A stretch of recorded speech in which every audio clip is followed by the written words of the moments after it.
राधे कृष्णा आप सभी को। माघ मास महात्म्य के कल के अध्याय में ब्राह्मण कन्याएं अपनी माताओं को नरक का विवरण सुना रही थी। अब आगे माघ मास महात्म्य अध्याय 28। ब्राह्मण कन्याएं नरकों का वर्णन बताने के बाद अपनी माताओं से जीव के कर्मों के विषय में चर्चा कर रही थीं और कह रही थी कि इस भारत भूमि पर जन्म लेना बहुत ही दुर्लभ है। जो भारतवर्ष में जन्म लेकर सब इंद्रियों से युक्त है, किसी भी इंद्रियों से हीन नहीं है, वे ही मनुष्य धन्य हैं। अतः माताओं, तुम भय मत करो, आदर पूर्वक धर्म का अनुष्ठान करो।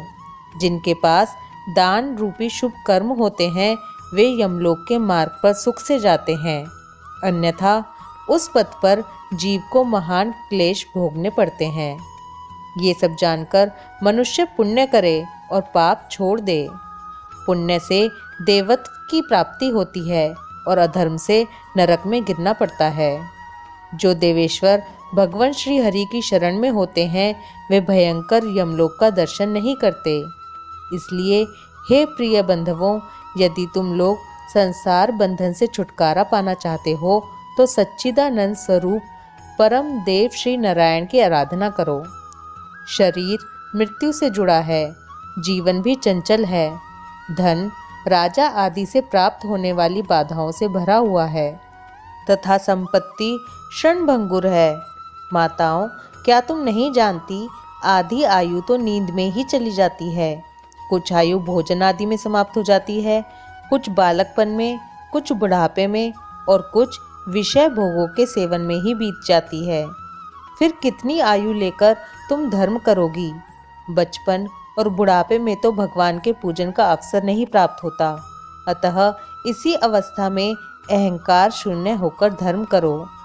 संसार रूपी भयंकर गड्ढे में गिरकर नष्ट ना हो जाओ। यह शरीर मृत्यु का घर है तथा आपत्तियों का सर्वश्रेष्ठ स्थान है। इतना ही नहीं, यह रोगों का भी निवास स्थान है और मल आदि से भी अत्यंत दूषित रहता है। माताओं, फिर किस लिए इसे स्थिर समझकर तुम पाप करती हो। यह संसार नाना प्रकार के दुखों से भरा है। इस पर विश्वास नहीं करना चाहिए, क्योंकि एक दिन तुम्हारा निश्चय ही नाश होने वाला है। बंधवों, तुम सब लोग सुनो, हम बिल्कुल सच्ची बात बता रही हैं। शरीर का नाश बिल्कुल निकट है, अतः श्री जनार्दन का पूजन अवश्य ही करना चाहिए। सदा ही श्री विष्णु की आराधना करते रहो। यह मानव जीवन अत्यंत दुर्लभ है। बंधुओं, स्थावर आदि योनियों में अरबों खरबों बार भटकने के बाद किसी तरह मनुष्य का शरीर प्राप्त होता है। मनुष्य होने पर भी देवताओं के पूजन और दान में मन लगाना तो और भी कठिन है। माताओं, योग बुद्धि सबसे दुर्लभ है। जो दुर्लभ मनुष्य शरीर को पाकर सदा ही श्री हरि का पूजन नहीं करता, वह आप ही अपना विनाश करता है।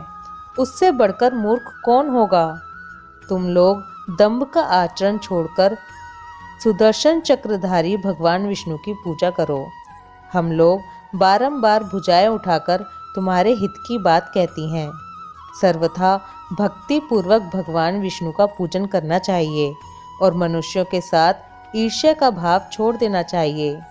सबके धारण करने वाले जगदीश्वर भगवान की आराधना किए बिना संसार सागर में डूबे हुए तुम सब लोग कैसे पार जा पाओगे।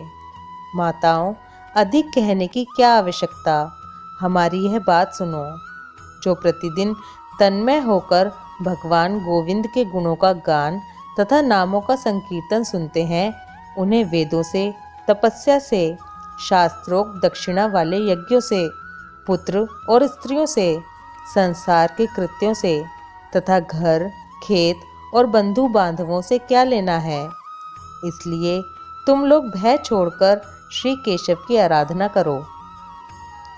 शालिग्राम शिला का निर्मल एवं शुद्ध चरणामृत पियो तथा भगवान विष्णु के दिन एकादशी को उपवास किया करो।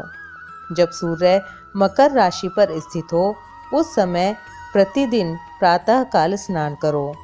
साथ ही पति की सेवा में लगी रहो।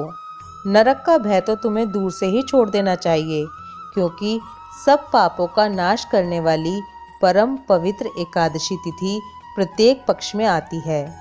फिर तुम्हें नरक से भय क्यों हो रहा है? घर से बाहर के जल में स्नान करने से पुण्य प्रदान करने वाला माघ मास भी प्रतिवर्ष आया करता है। फिर तुम्हें नरक से भय क्यों होता है? इसके बाद वशिष्ठ जी कहते हैं, हे राजन, वे कन्याएं अपनी माताओं से इस प्रकार कहकर पुनः माघ स्नान, उपवास आदि व्रत, धर्म तथा दान करने लगीं। माघ महात्म्य 28वां अध्याय समाप्त। ओम नमो भगवते वासुदेवाय नमः। राधे कृष्णा।